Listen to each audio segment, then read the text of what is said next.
So today we're going to learn how to see basic shapes within the figure, and we're going to use our old buddy Michelangelo to help us out with this one. So first of all, what I want you to see are, notice there's a sphere right here. We even have reflected light. The fingers are essentially cylinders, so we take our clue from the shape of cylinders, and going from there, let's see, I've decided I only want to do that much, pretty much that much. Okay, so here we go. Now I did this one already. Let me zoom out here a little bit. Okay. A little bit more.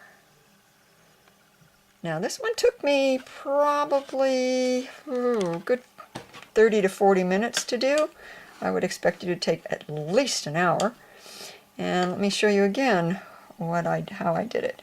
Here's that great big sphere shape. There's a reflected light there. There's the shadows. And drawing the shapes of the shadows, or the shapes of these little negative spaces, is always very helpful.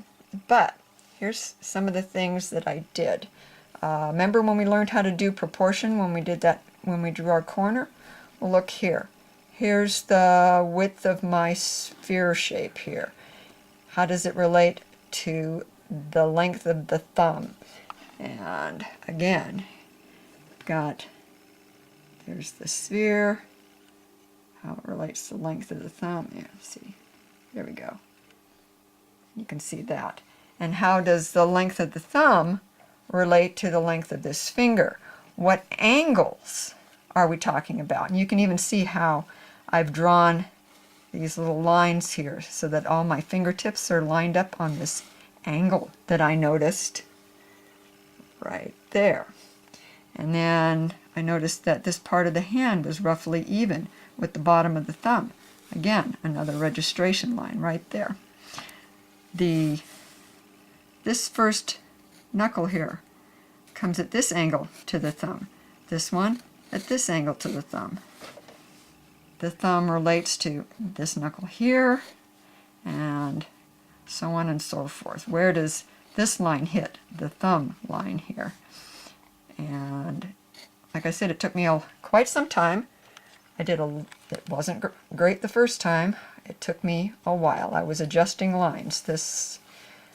Things were all out of proportion at first, but then I started paying more attention to these angles and these registration lines and these angles here. Pretty much all based on the very first shape I drew, which was this sort of spherical shape here. So, try it. I think you'll learn a lot, and take your time.